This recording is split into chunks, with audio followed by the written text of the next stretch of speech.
Hello, this is Mr. Stansbury. I'm going to take you through the notes on association between numerical variables. At the end of this, you should be able to say, I can describe the relationship between two variables. Okay, so first thing, we can see the relationship between two variables by using a scatter diagram. Okay, this here is a scatter diagram. Okay, the scatter diagram can show if there is a correlation, which is the association or relationship between the two variables. So the X value here is our temperature, the Y value is our sales, and we can tell that there is a correlation, which is an association or relationship between the variables. As the temperature gets warmer, the sales go up. Okay? Now, let's see here. Describing correlation, direction. If the points form an upward, or which is positive, or downward, negative, or no correlation. Okay, so in this case here, these points here have an upward, like if you were to draw a line that went as close as you could draw to the middle, in between all these points here, that line would be up, would be going up, so that would be considered a positive correlation. These here are going down, so these would be negative. Okay, and then these here have no correlation, so you just put no correlation on that one. Linearity. If the points roughly form a straight line, then we can say that the trend is linear. So this here roughly forms a straight line, so we call that linear.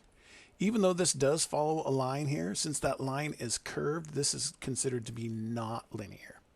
Okay, and since this has no correlation, it has no linearity as well. And then the strength. Depending on how closely the data follows, a trend will determine the strength of the correlation. Strong, moderate, weak. So this one here, the points are fairly close to the line, but they're not super close, so we would probably call that moderate. These points here are a little bit closer to that line, so we would call that strong. And then this one here is no correlation, so really strong, moderate, weak. This would actually have no, it would, like the strength would be zero there or none. But since it's no correlation, we don't even have to worry about writing that down.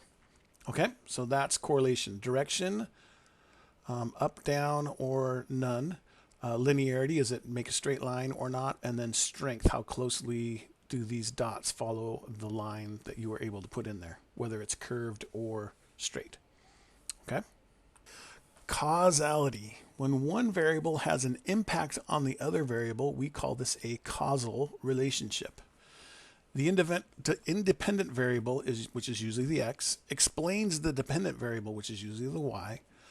Sometimes these are referred to as the explanatory variable, x, and the responsive variable, y, because the y responds to what x is doing. If that's how I kind of remember that. Okay? All right. For example here, for each graph, describe the relationship between the variables by describing direction, linearity, and strength. So this one here, you can tell we can draw ourselves a little line here that goes roughly right through the middle of all that. So the direction of this here is down, so that would be negative. And this does make a straight line, so it is linear. And how strong is it? Those dots are really close to that line, so I would write that this is a strong correlation. The strength is strong. Okay? Negative, linear, strong. This one here, it does not look like these dots are following any kind of pattern. We often hear this referred to as like the shotgun pattern, so it's just kind of a bunch of dots all randomly. So this one we would just write no correlation. Okay, and once you know it's got no correlation, you don't have to worry about responding to any of this direction, linearity, and strength because there's no correlation. Okay, this one here looks like we kind of take this line here and go like so, right? So this here looks like it is positive. Oops, let's write that so you can read it. It does follow a line roughly, but it's not a straight line, so it's not linear. And then the strength here, this one looks like the dots are a little bit farther away from each other, so we would probably go with moderate on this one. Okay? All right, got one last example, but before we do that, let's take a little comedy video break. Smile, Bill. Smile. Good job.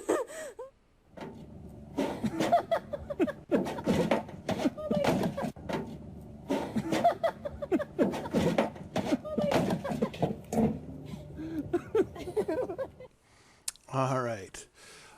Let's look at our last example here. Example, the scatter diagram shows the number of catches that Sticky Fingers McGee had for the Breadloaf Vermont football team, plotted against the number of purple Skittles that he ate before the game. Okay?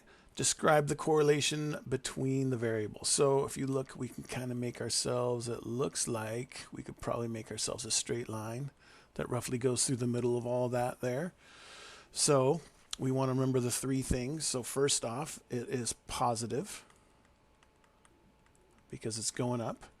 It looks like it's maybe moderate relationship there. And oh shoot, we were supposed to do if it's linear or not. This one, since it does make a straight line, it would be linear. And then we would put that it's moderate.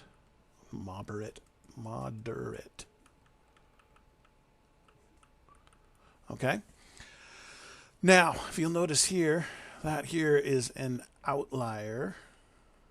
And just for kind of like argument's sake here, let's say if we had a point out here that's way up above and out of the way of all the rest of these pieces of data, this, since it actually follows through with this line here, this would not be considered an outlier. So this is not an outlier. This one here does not follow the trend of the line here with all the rest of them do, but this one does. That's why that's an outlier and this is not. Now, how should the outlier be treated? If we feel like the outlier is a result of bad data or like we graphed it wrong or something like that, then we would discard it. On this one here, we're going to just have to assume that the data that we got was good. So we would say I would just include it.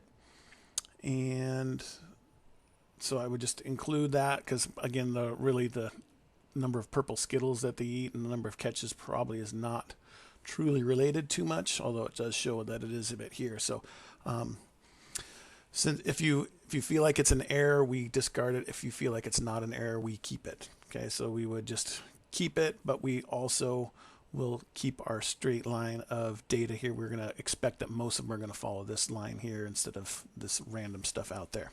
Okay, so we're going to keep the data since we feel it's not an error. If you felt like it was an error, then you just say we discard it because it's an error. Okay, and then part C, do you think there's a causal relationship between the variables? Explain. It does seem like the more purple Skittles eaten, the more catches Sticky Fingers McGee is going to have. So is there a causal relationship between the variables? Yes, because the more Skittles, the more catches. Okay. That's all there is for this here. If you have any further questions at all, please feel free to ask. Thanks.